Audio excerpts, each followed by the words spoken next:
ព្រឹកឡើងឃើញកញ្ចក់សួរខ្លួនឯងថាអាយុបងច្រើនហើយមិនទាន់មានអ្នកណាមិត្តភក្តិគេទាំងអស់មានគូរួចហើ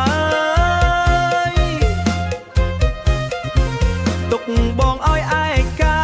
ដើរលេងតែឯងម៉ែថាបងអើយយកប្រពន្ធបានហើយកុំឲ្យចាស់ពេកអ្នកណាគេយកអើយចង់បានប្រពន្ធមួយមកនៅចិត្តបងចំអិនបាយឲ្យខ្ញុំ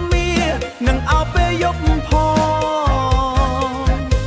ចង់បានប្រពន្ធមួយមិនចាំបាច់ស្អាតណាស់សុំតែស្រឡាញ់បងមិនរត់ចោលទៅណាសោះទេទៅវត្តក៏សុំ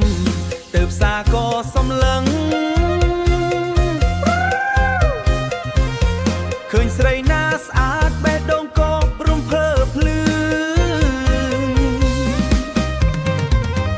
ចង់ទៅនិយាយតែខ្លាចគេមិនមើល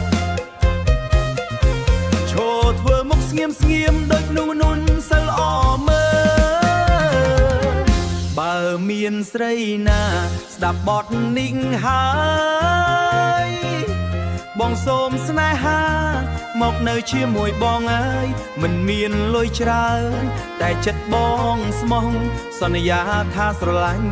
មិនឲ្យអូនទុកទោស